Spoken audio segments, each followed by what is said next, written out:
I don't know what the fuck happened. The feed got cut. And that's okay because I was kind of rambling, right? But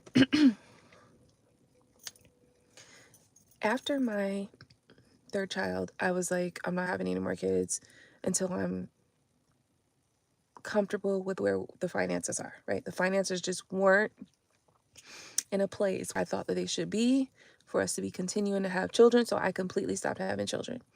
I got the IUD. I found birth control.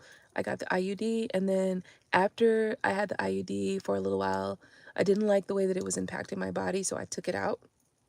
And then I started finding more natural ways to have a child, to prevent myself from getting pregnant. So I started finding more natural ways, more natural birth control methods. So anyway, I was at the store and I saw these two ladies, and they both, basically between the two of them, they both had like between 5 and 7 kids each, right? And so I could tell that when I told them, I was like, yeah, girl, I stopped having kids at 3. They both literally like started dazing off and looking off into space. Now, that could have been that uncomfortable silence, but also it could have very much been them considering like what this all means, right? So I will say this. One of the things that I did notice between the two of them was that they were talking about, you know, having all these kids and this and that, but they were also talking about the experience of being a mom, which I can identify with because I'm a mom. I have 3 children and I raised them and you know, this and that. But they were talking about how they just, one, kept going, and two, um, that it's just a difficult experience being a mom, and you know, you know, just kind of a difficult experience. Basically, they were talking about that, right? And but at the end of the day, when we were talking about it, I was just like, yeah, I only got 3. Yeah, 3. I stopped having kids after 3. Really, I stopped having children after 3, and I left it at that. I didn't say how I stopped having kids after 3. I just told them after 3 I stopped having kids. So, you know, all of this is really important because at the end of the day, look, I think I had gone to like one of those appointments where they was like, you can have the family planning. And I was like, family planning? And they were like, yeah. I was like, what's family planning? And they were like, where you plan for your family. So I was like, you can do that? So there's a lot of information, just simply whole family planning, like guidance and things like that, where you plan to have a family. You don't just, they don't just drop off on you, right? So I began to get into a state of mind or a place where I'm like, okay, if I'm going to have a family, I'm going to plan for this family. I'm not going to have children without I'm not going to have any more unplanned children. I'm not going to have any children that aren't already, you know, scheduled to be born and to be present. And that is that it allows me to have the ability to, you know, grow a business or make more money, or, you know, kind of set up a financial scenario where things will be comfortable for me and that baby, right? I breastfed all 3 of my children, all of them. And I breastfed them for at least 2 years. Well, Tania was 2 years, Kyrie was 2 years, Jabril probably about a year and a half, like not as much as the other 2. But at the end of the day, I breastfed all of my children. I had them naturally or vaginally for sure. And in rearing my children and taking care of my children, I was involved in their day-to-day process, their everyday experience. It was me taking care of them, right? And so the importance of that is, there's so many importance of that, right? But I don't need to go down that line. What I'm trying to, at the end of the day, take your time with the children, have, you know, have the children that you want to have, but be mindful that niggas drop off babies like the ice cream man drop off ice cream pops, you know, push pops. Okay.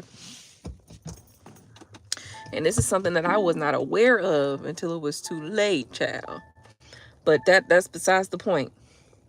All right. So in the other video that I was making, one of these commenters mentioned wanting to know about how to heal heartbreak, or heal the heart, really. And you know what? I was starting to say was that it's not going to be what you think it's going to be. A part of healing the heart is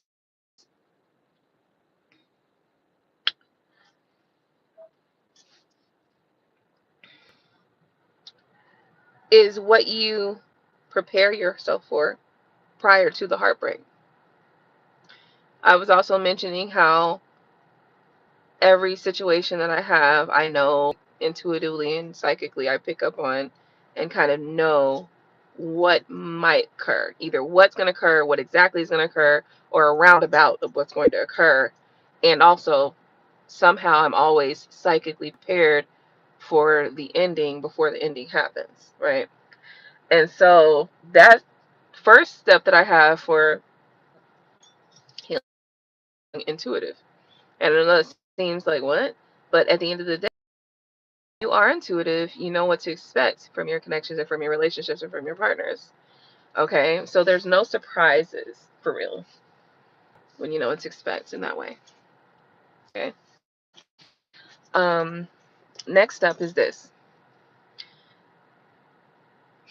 And this is a big one. This is a really, really big one for healing the heart. Hold on. Let me just put you here for a second.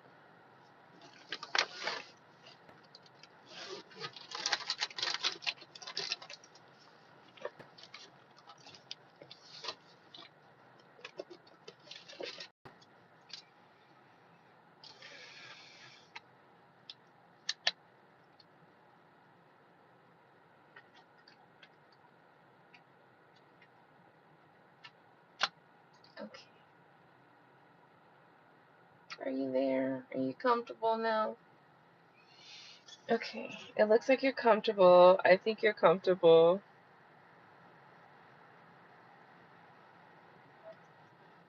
Okay. So one of our followers asked, how to heal um heartbreak or pain, right? From the heart. And I have a few suggestions on how to do so. Now, obviously, these are all going to be kind of, based on you and your self and hold on one second. Based on you and your personal needs, wants, desires, or the way that you process things or information, right? So,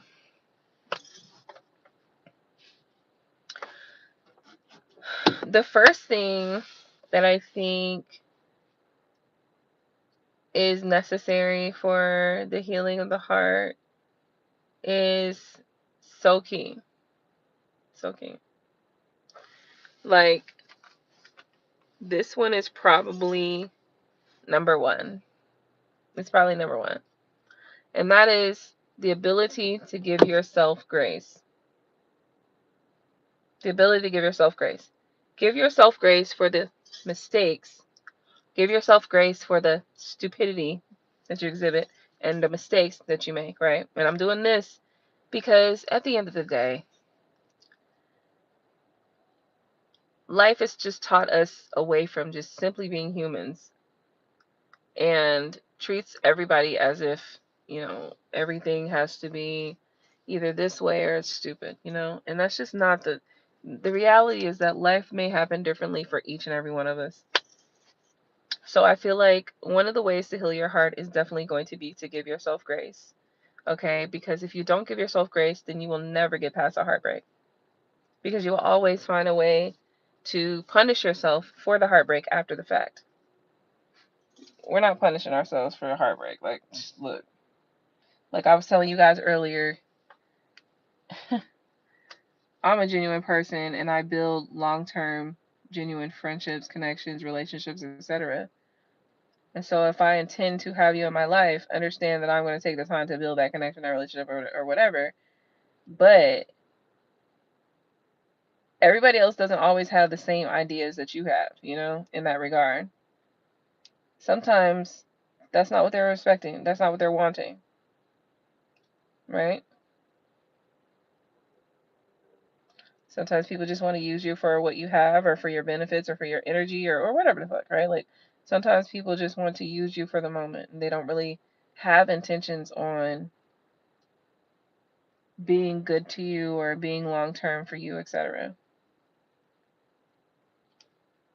So that is my way, first off, to healing the heart. That's the first one. Giving yourself grace, forgiving yourself, giving yourself grace, forgiving yourself, giving yourself grace, forgiving yourself. Those are very important. Loving yourself despite any of the situations that are occurring. Love yourself despite the occurrence.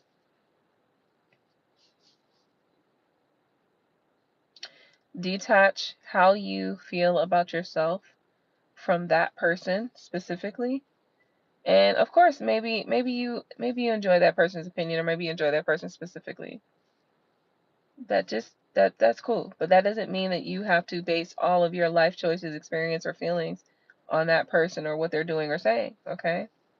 So, yeah, for the Sunday, how to heal your heart, giving yourself grace, forgiveness, allowing yourself to make mistakes but without condemning yourself.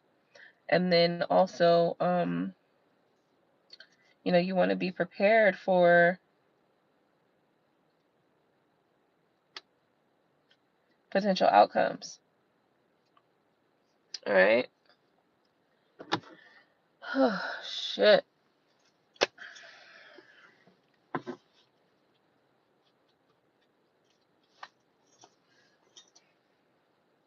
You want to prepare yourself for potential outcomes. So what do we talk about? What do we see? We did that.